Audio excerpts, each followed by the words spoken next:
নমস্কার, সকল ভক্ত বন্ধুদের সাদর আহ্বান জানাই বেদান্ত দর্শন ফেসবুক পেজে।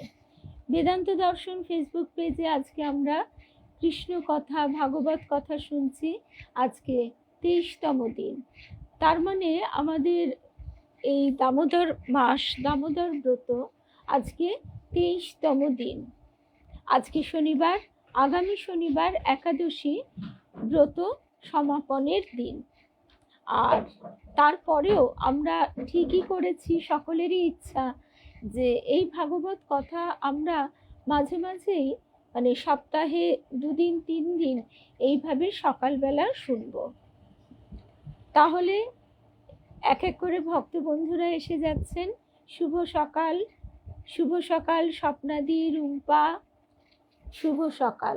ঠাকুর মায়ের শ্রী চরণে সাষ্টাঙ্গ প্রণাম নিবেদন করে, শ্রী গুরুদেবকে স্মরণ করে আমরা শুরু করছি আজকের প্রসঙ্গ।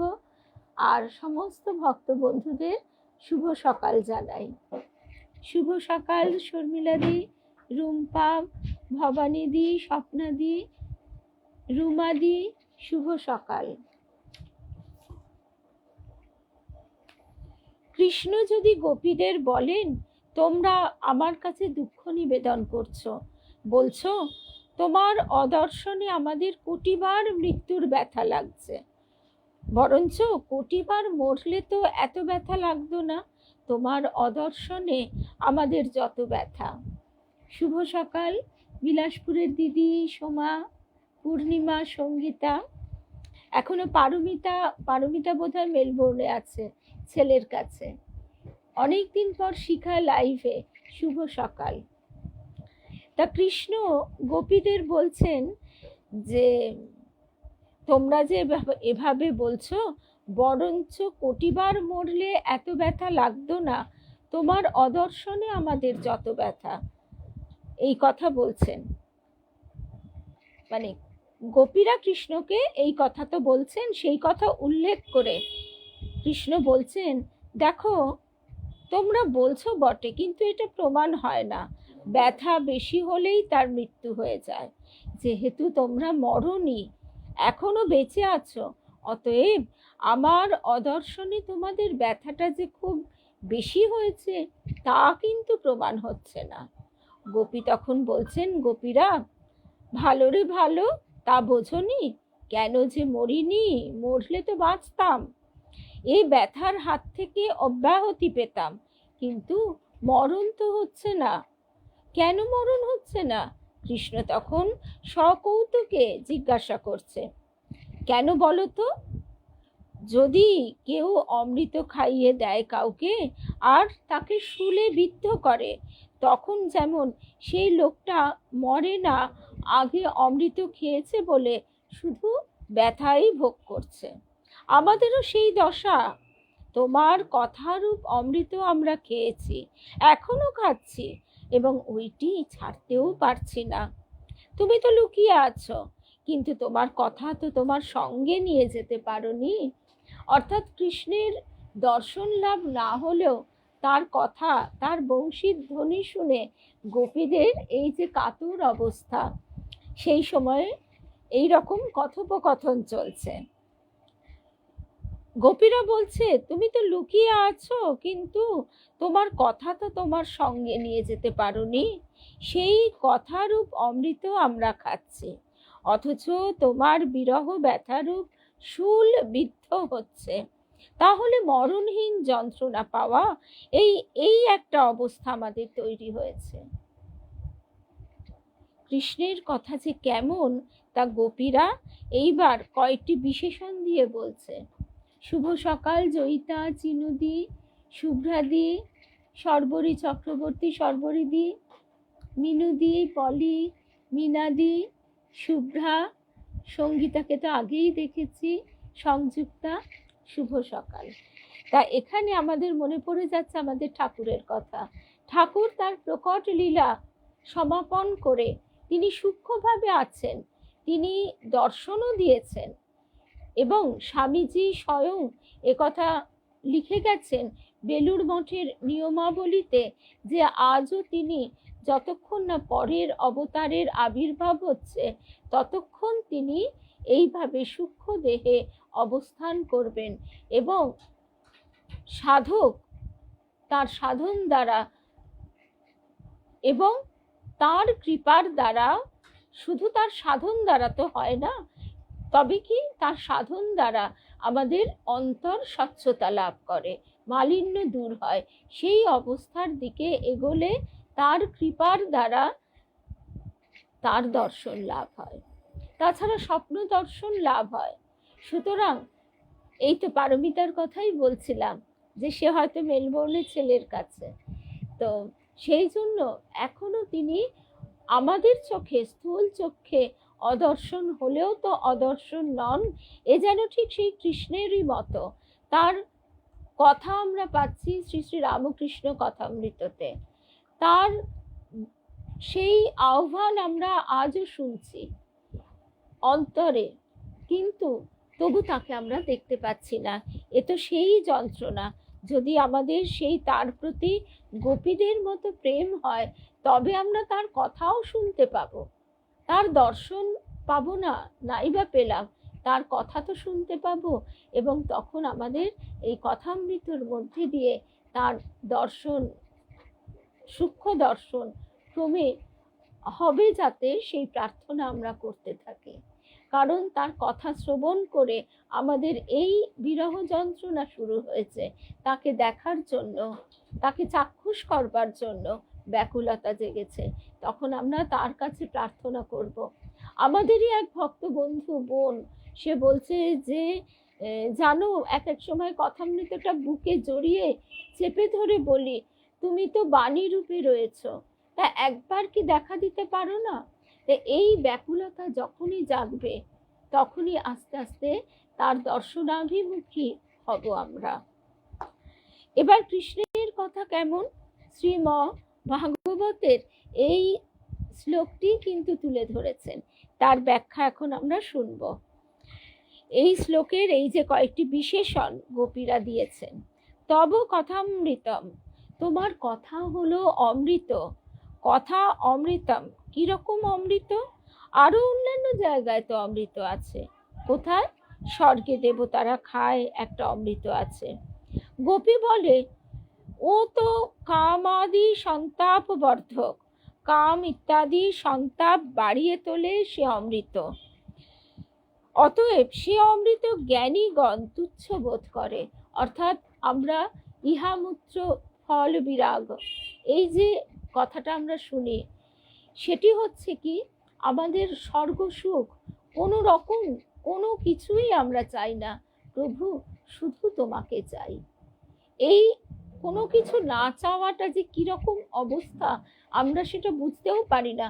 আমাদের যদি একদিন কারেন্ট অফ হয়ে যায়, একদিন যদি আমাদের এই চারিদিকে জল জমে বন্যা হব হব আশঙ্কা দেখা দেয়, তাও নয়, শহর কলকাতায় জলবন্দি হয়ে দুদিন কি একদিন 1.5 দিন কেটেছিল, তখন কিন্তু আমরা সেইগুলি থেকে সুরাহার জন্যই আগে ডাকছি, প্রার্থনা করছি। তাই গোপীরা সেসব কিছুই চায় না, গোপীরা শুধু তাকেই চায়।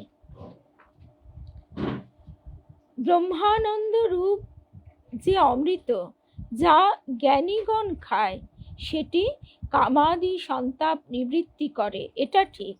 জ্ঞানীগণ তো এই অমৃত পান করে, তাকে জ্ঞানামৃত বলে। কিন্তু তার এমনই মহিমা নেই, অর্থাৎ তোমার বিরহ সন্তাপ নিবৃত্তি করার ক্ষমতা জ্ঞানামৃততে নেই। তাই দেবভোগ্য অমৃত অপেক্ষা জ্ঞানীগণের জ্ঞানামৃত বা ব্রহ্মামৃত অপেক্ষা তোমার কথারূপ অমৃত, তোমার কথা অমৃত অতি উত্তম এবং সর্বশ্রেষ্ঠ। তপ্ত জীবনম, তপ্তের জীবন ধন তুমি, তপ্তের জীবন ধন তুমি। আমরা খুব স্থূলভাবেই ভাবি না কেন, যখন কাতর হয়ে পড়ি গরমে কষ্টে, তখন হাঁসফাঁস লাগে, একটু এসিটা চললেই কি আরাম হয়। অথবা পথে ঘাটে গঙ্গার ধারে একটা ঠান্ডা শীতল বাতাস যখন ছুঁয়ে যায়, এই আজকেই ভোরবেলা খুব হাওয়া দিচ্ছিল, তখন আমাদের দেবীমা বলতেন এই স্পর্শে তো তারই স্পর্শ। তা সেই রকম তপ্তের জীবন তুমি। তপ্ত, আমরা কিসে তপ্ত হয়ে আছি? কামাদি সন্তাপে। কাম, ক্রোধ, লোভ, মোহ, মদ, মাৎসর্য, অহংকার, এই তাপে আমরা তপ্ত হয়ে আছি, সন্তপ্ত। মায়ার ত্রিতাপ জ্বালায় যে সন্তপ্ত, তার জীবন দান করে কে? কৃষ্ণ। যেমন তপ্ত ব্যক্তি জলে গিয়ে ঝাঁপিয়ে পড়ে, তেমনি যারা সংসার অনলে সন্তপ্ত, তারা তোমার কথারূপ জলে ঝাঁপিয়ে পড়ুক, তাহলে তাদের তাপ নিবৃত্তি হয়ে যাবে। কবি ভিড়িড়িতম। কবিগণ অর্থাৎ জ্ঞানী। কবি কথার উদার অর্থ মানে ব্যাপ্তার্থ হচ্ছে জ্ঞানী, অর্থাৎ শিব, বিরিঞ্চি, এরা হলো কবি। এরা স্তুতি করে তোমার কথারূপ অমৃতকে, অন্য অমৃতকে তারা তুচ্ছ বোধ করে। তারপর তুমি কেমন, তোমার কথা কেমন? কলমাশপহম। কলমশ অর্থাৎ মালিন্য, কালিমা বিনাশ করে দেয় তোমার কথারূপ অমৃত। কলমশ মানে মালিন্য, পাপ। পাপ অনেক প্রকার, অপ্রারব্ধ, প্রারব্ধ, কূট, বীজ, ফলনমুখ, এইরকম অনেক পাপ আছে। সব চলে যায় তোমার কথামৃত আস্বাদন করলে। তার মধ্যে জ্ঞানীগণের মত হলো যে প্রারব্ধ পাপ যায় না, অর্থাৎ পূর্ব জন্মের কর্মফলে সঞ্চিত যে পাপ, সেইগুলো যায় না। এটা তো আমরা সত্যি জন্ম সময়ই বুঝি, যে আজকে কেউ হয়তো একেবারে ভাগাড়ে, কেউ বা ফুটপাতে, কেউ বা অনাথ আশ্রমে তার জন্ম হচ্ছে, সে শুরু করছে।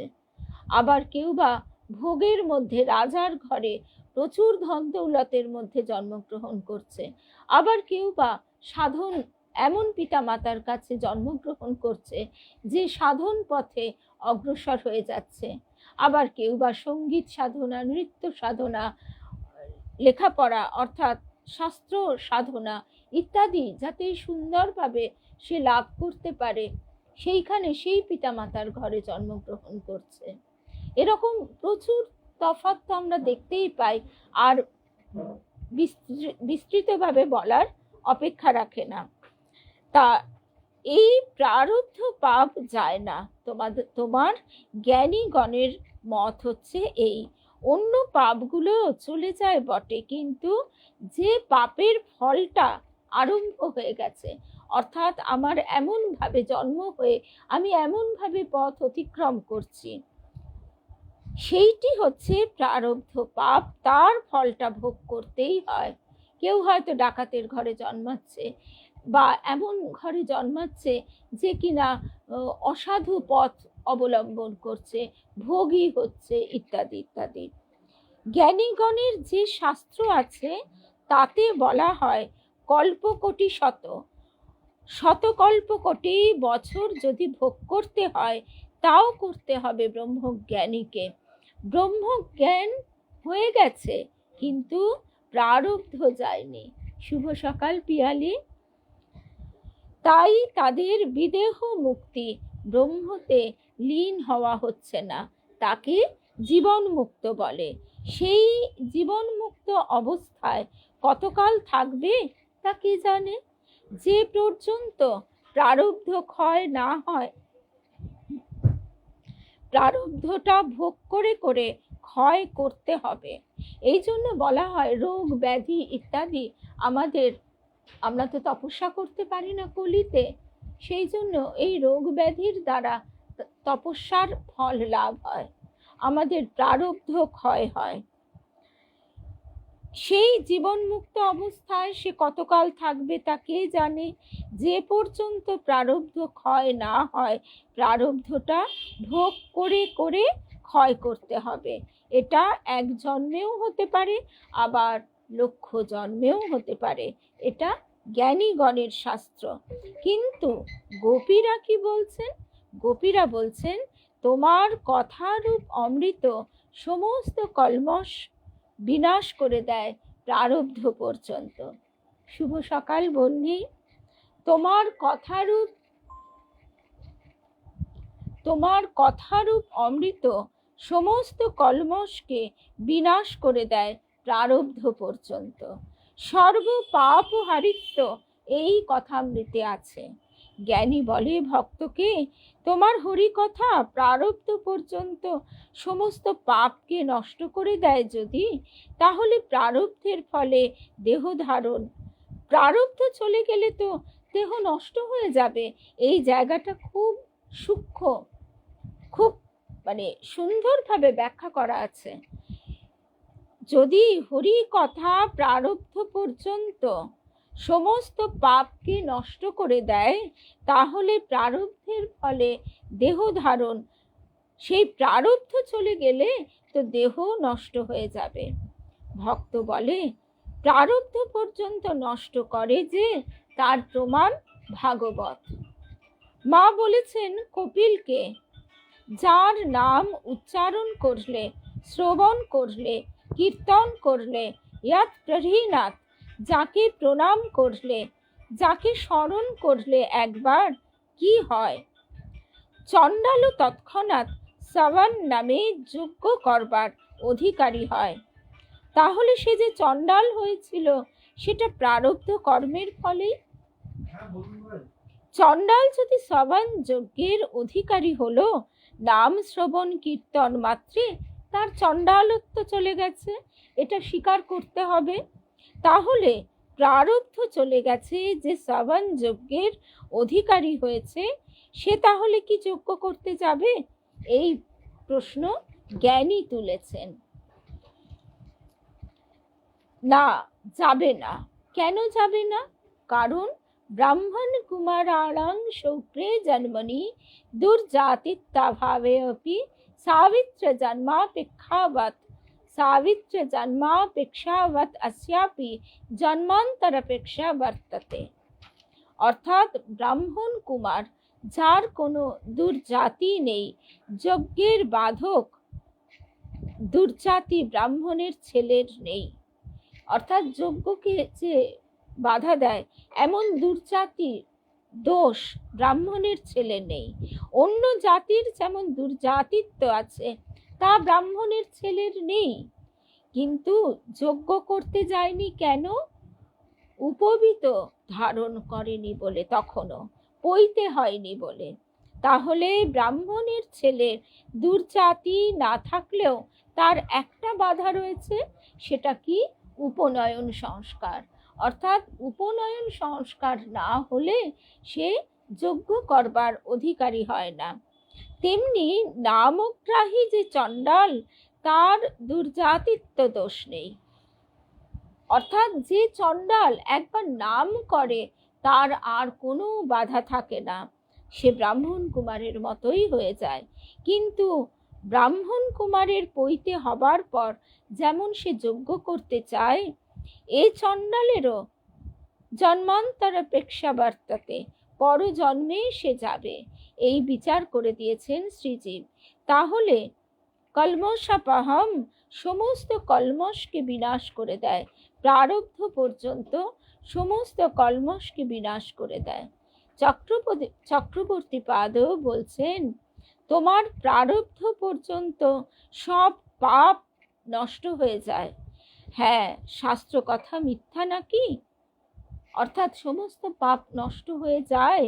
একটু যেন কোথায়, শুভ সকাল লক্ষ্মী, একটু যেন কোথায় খটকা থাকছে, যে শ্রীজীব গোস্বামী বলছেন পরজন্মে সে যায়, পরজন্মে সে ওই ব্রাহ্মণ কুমার হয়ে জন্ম লাভ করে। কিন্তু জ্ঞানী চক্রবর্তী পাদ তিনি কি বলছেন?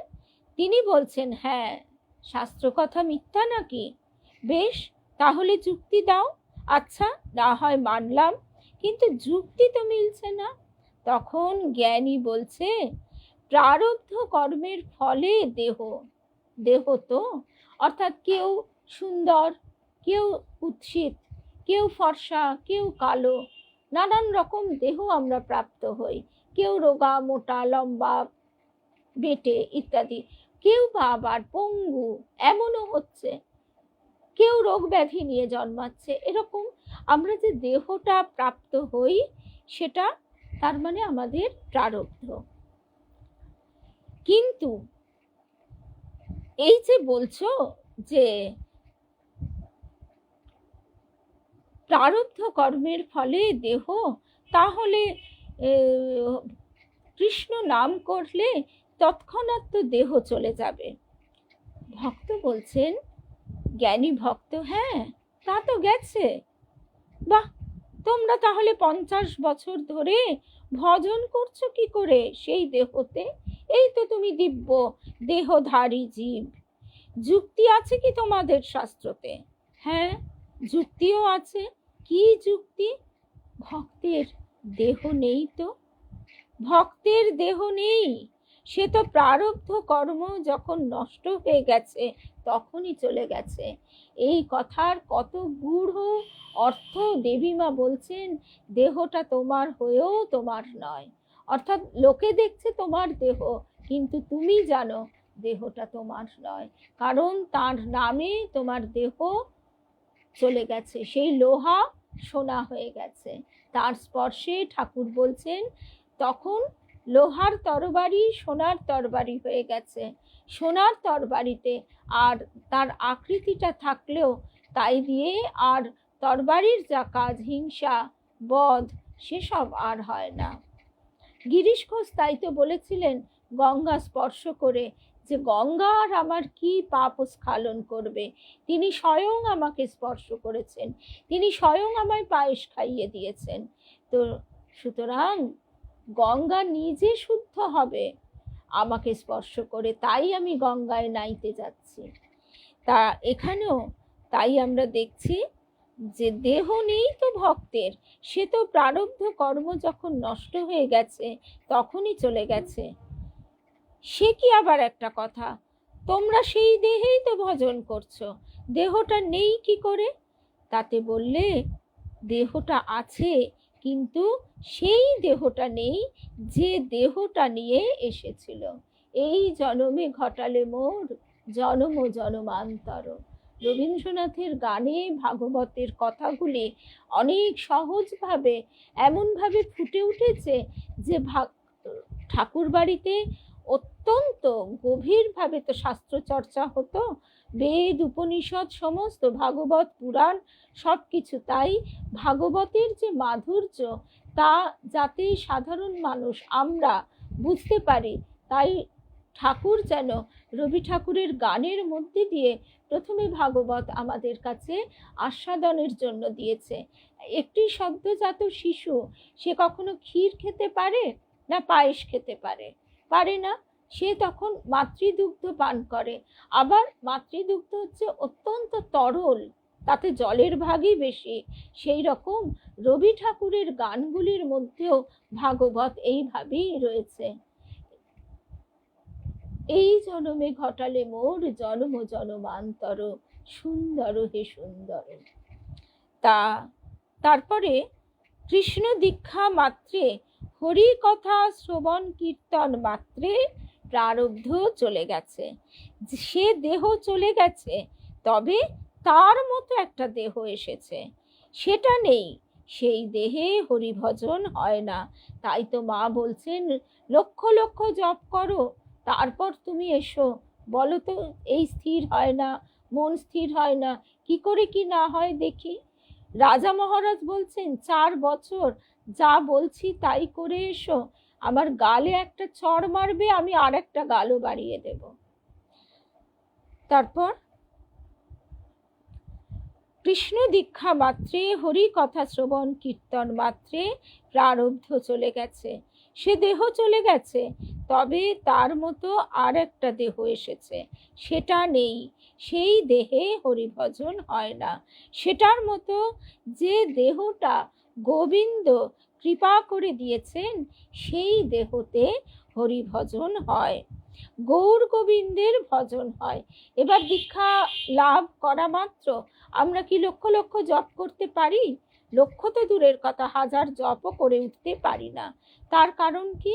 প্রজাপতি হতে গেলে তাকে আগে ওই শুককীট হতে হয়, তারপর সে একটা লার্ভা শুককীট, তারপর সে গুটি পোকা হয়ে তার ভেতরে বাস করে, একটু একটু করে রূপান্তর ঘটে। তেমনি আমাদের ভিতরেও একটু একটু করে রূপান্তর ঘটতে শুরু করে দেয়, আমরা বুঝি আর না বুঝি। বলি, সে দেহটা তাহলে গেল কোথায়? সেই দেহটা কি পুড়ে ছাই হয়ে গেছে? ছাইটা কি করে রয়েছে? তখন ভাগবত বক্তা বলছেন, সেই অর্জুনের রথের মতো রয়েছে। সেটা কি রকম? মহাভারতের যুদ্ধ যেদিন শেষ হলো সেদিন অর্জুনকে কৃষ্ণ বলেছিলেন, অর্জুন তাড়াতাড়ি নেমে এসো। সারথি কৃষ্ণ আগেই নেমে এসেছেন। অর্জুন বলছেন, কেন সখা, শুভ সকাল। একদম পারমিতা, আজকে আবারও বলি, এই তোমার মুখ দিয়ে স্বয়ং ভগবানই তার মানে আমাদের এদিকে টেনেছেন, এ বিষয়ে এতটুকু সন্দেহ নেই। শুভ সকাল রূপা। অর্জুন বলছেন, কেন তাড়াতাড়ি কেন সখা? সখা কৃষ্ণ বলছেন, রথ পুড়ে ছাই হয়ে গেছে। হ্যাঁ? অর্জুন বিস্মিত হলেন, রথ পুড়ে ছাই হয়ে গেছে, এ কথার মানে কি? কৃষ্ণ বলছেন, আজ নয়, ভীষ্মের যে যুদ্ধ ছিল প্রথম 10 দিন, সেই প্রথম দিনে তোমার রথ পুড়ে ছাই হয়ে গেছে। অর্জুন বললেন, আমি তো সেই রথেই যুদ্ধ করছি। কৃষ্ণ আবারও বললেন, রথ পুড়ে গেছে। আমার ইচ্ছাই তোমার সেই ভস্মীভূত রথটা ঠিক রেখেছে। কেন রেখেছি জানো? তোমার যদি রথটা ভস্মীভূত হয়ে পড়ে যেত, সবাই দেখতো, তুমি আর একটা রথ খুঁজে আনতে যেতে, সময় নষ্ট হতো, বীর সমাজ তোমার উপহাস করত অর্জুনের রথ পুড়ে ছাই হয়ে গেছে বলে। সেই জন্য পুড়ে যাওয়া রথটাকে যুদ্ধ পর্যন্ত ঠিক করে দিয়েছি। এখন তো প্রয়োজন নেই, যুদ্ধ শেষ হয়ে গেছে, নেমে এসো। অর্জুন বললেন, সখা নেমে আসতে বলছো কেন? তুমি নামলেই রথ এখনই ছাই হয়ে যাবে। বলি, কৃষ্ণ অবাক বিস্ময়ে বলছে, বলি, রোজ তো নেমে আসি, তুমিও নেমে আসো, কই রথ তো পুড়ে ছাই হয় না। কৃষ্ণ বলেন, আমি রোজ আমার গলার বনমালাটা ওখানে রেখে আসি, সেই জন্য রথটা পড়ে না। এখন চলে এসো। অর্জুন নেমে এলো রথ থেকে, অমনি দাউ দাউ করে চলে গেল রথটা। ঠাকুর বলছেন যে তাকে লাভ হলে গোপাল লোকে চলে গেছিল গোপালের মা, সেখান থেকে ঠাকুর তাকে এক ধাপ নিচে নামিয়ে দিলেন। শ্রী অরবিন্দের সেই মোক্ষ লাভ হয়েছিল, 21 দিনের মধ্যে তার দেহ চলে যায়। ঠাকুর স্বয়ং বলছেন যে সেই অবস্থায় এ দেহ থাকে না, সেই অবস্থায় এ দেহ থাকে না, ঝরা পাতার মতো সেটি ঝরে পড়ে যায়। চক্রবর্তী বললেন, বুঝলেন তো কথাটা? জ্ঞানী বললেন, না, ঠিক বুঝলাম না। বললেন, কৃষ্ণ বলছেন অর্জুনকে, এতদিন যে যুদ্ধের প্রয়োজন ছিল কুরুপক্ষের সঙ্গে, সেটা কি নিয়ে যুদ্ধ? সিংহাসন নিয়ে। এবার জ্ঞানী ভক্ত চক্রবর্তী বলছেন, এতদিন যে যুদ্ধের প্রয়োজন ছিল কুরুপক্ষের সঙ্গে, সেটা কি নিয়ে যুদ্ধ? সিংহাসন নিয়ে। দুর্যোধন দেবে না, পাণ্ডবরাও ছাড়বে না, এই নিয়ে তো যুদ্ধ। শেষ পর্যন্ত পাণ্ডবদের জয় আর কুরুদের হার। এই জায়গাটাও খুব সূক্ষ্ম এবং খুব গভীরভাবে চিন্তার বিষয়, তবে আমরা ধারণ করতে পারি। এবং যখনই, এই জন্যই বলে কৃষ্ণ কথা আমাদের ভিতরে প্রবেশ করে আমাদের মালিন্য দূর করে, আমাদের ভিতরে এটি শুনতে শুনতে উদ্দীপন জাগবেই জাগবে।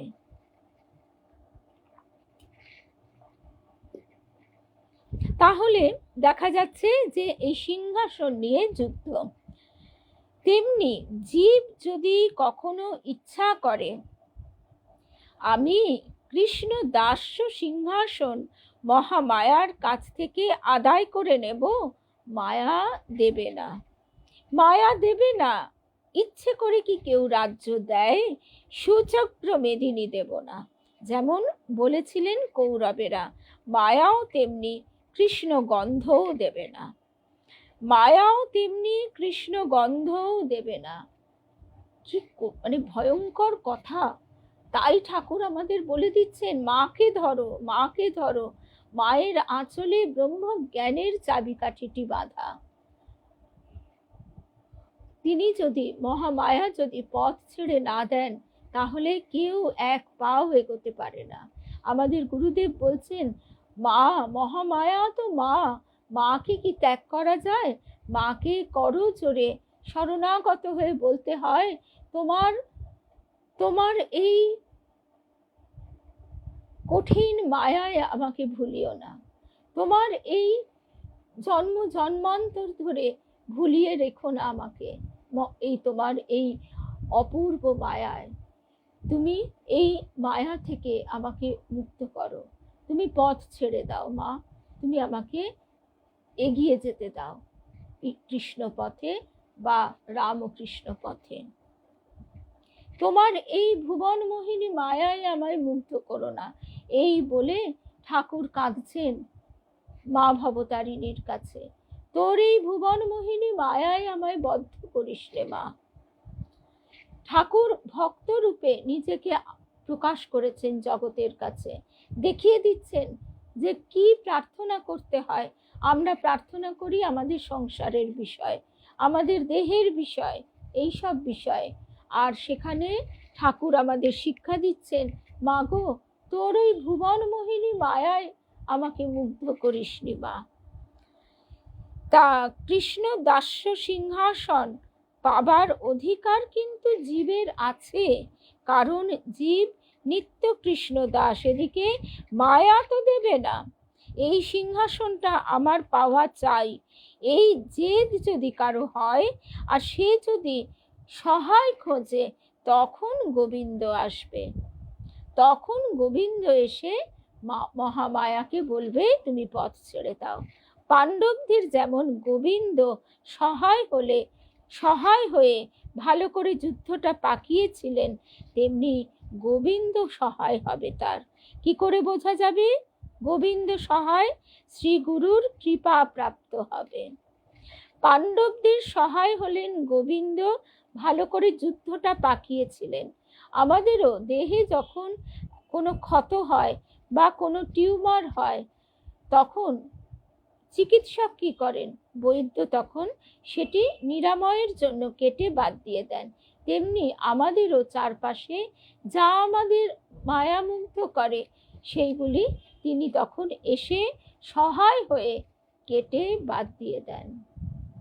আবার তার সঙ্গে সেই বুদ্ধিও তার কৃপার বিরাট দান, যাতে সেটা সে বুঝতে পারে। বহু সময় সেটা সে বুঝতেও পারে না, তাই তো আমাদের গুরুদেব বলতেন, কৃপার বোধে আনন্দ।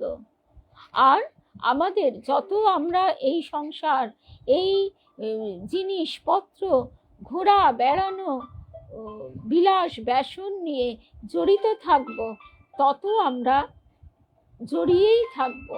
সেই আঘাতটা দেবার জন্যই কৃষ্ণ যেমন পাণ্ডবদের সহায় হয়ে যুদ্ধটা পাকিয়েছিলেন ভালোভাবে, তেমনি তিনিও আমাদের সহায় হলে চারিদিকে নানা রকম অশান্তি, যেটাকে আমরা অশান্তি মনে করি, সেইগুলি সৃষ্টি হয়।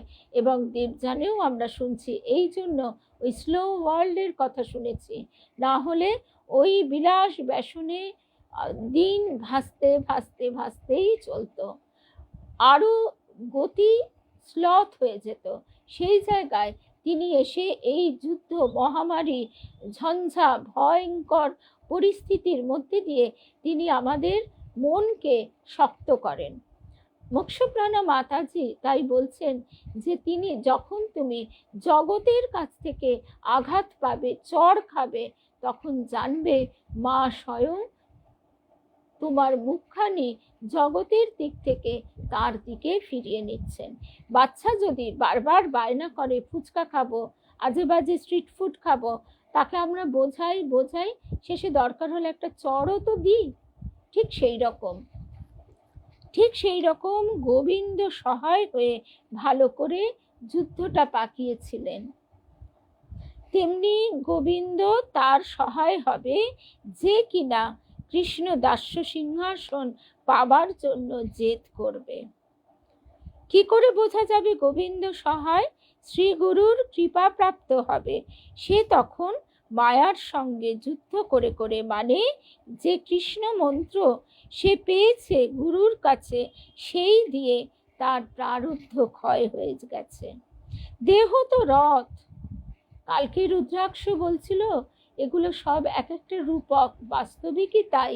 তবুও রূপক হলেও তার এমনি চিত্ররূপ যে লীলা কথা, তাও আমাদের মুগ্ধ করে। দেহ তো রথ, এই রথেই তো যুদ্ধ করতে হবে। সাধন ভজন যুদ্ধ এই রথেই করতে হবে। মায়ার সঙ্গে যুদ্ধ হবে তো। কৃষ্ণ দাস্য সিংহাসন পাবার জন্য মায়ার সঙ্গে যুদ্ধ করতে হবে দেহরথে। প্রারব্ধ নষ্ট হয়ে গেলে দেহরথ নষ্ট হয়ে যাবে। শুভ সকাল।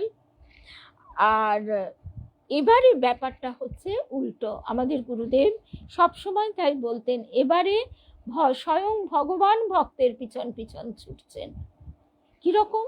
ঠাকুর যেমন দৌড়ে দৌড়ে করাঘাত করে সকলের কাছে পৌঁছেছেন, এখনো তিনি আমাদের হৃদয় দুয়ারে করাঘাত করছেন।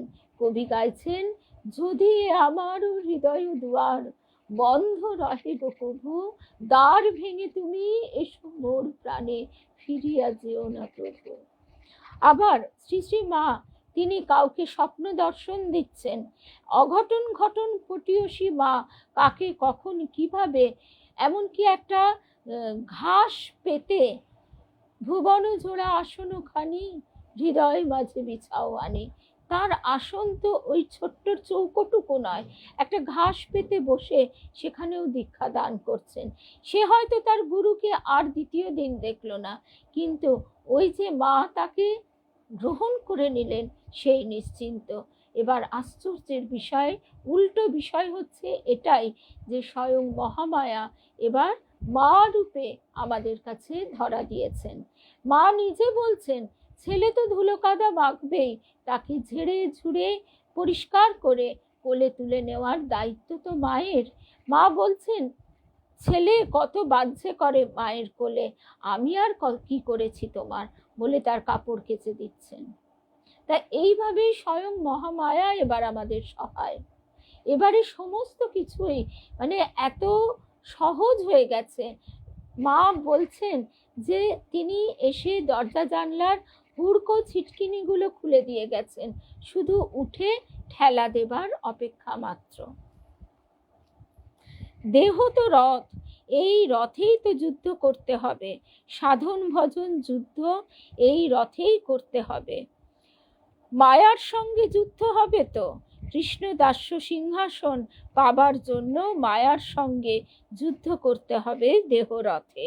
প্রারব্ধ নষ্ট হয়ে গেলে দেহরথ নষ্ট হয়ে যাবে। তখন কৃষ্ণ চিন্তা করছেন, অর্জুনের রথ যদি এখন পুড়ে ছাই হয়ে যায়, ছাই তো হয়ে গেছে, কিন্তু যদি জানে সবাই, তাহলে অর্জুনকে তো উপহাস করবে, অর্জুনের সময় নষ্ট হবে। তেমনি কৃষ্ণ চিন্তা করেন, আমার ভক্তের যদি দেহরথ পুড়ে যায়, আবার জন্মান্তরের দেহ নিতে হবে, সময় নষ্ট হবে। আবার সেই দেহতে দীক্ষা নিলে জন্মমাত্রেই তার দীক্ষা হয়ে যাবে না, তারও আবার কিছুটা সময় লাগবে, সেই দেহ নষ্ট হবে। এ তো অনবস্থা দোষ এসে যাচ্ছে। তখন কৃষ্ণ কি করেন? তার কৃপা শক্তি দ্বারা প্রারব্ধ ক্ষয়ে দেহ ভস্মীভূত হলেও অর্জুনের রথকে যেমন ঠিক রেখেছিলেন, তেমনি ভক্তের দেহরথকেও ঠিক রাখেন। সেই দেহতে সে ভজন করেন। জয় রাম কৃষ্ণ, জয় রাম কৃষ্ণ। আজকে এই অবধি শুনলাম, কারণ এই বিষয়টি খুব গভীর গাঢ়। এটি স্মরণ, মনন, নিদিধ্যাসন এবং অনুশীলনের মধ্যে দিয়ে আমাদের সেই অবস্থার দিকে এগিয়ে যেতে হবে। সুতরাং আজকে আমরা কৃষ্ণ নামে এইখানেই শেষ করি। হরে কৃষ্ণ, হরে কৃষ্ণ, কৃষ্ণ কৃষ্ণ হরে হরে, হরে রাম, রাম রাম হরে হরে। জয় রাম কৃষ্ণ, জয় রাম কৃষ্ণ, জয় রাম কৃষ্ণ।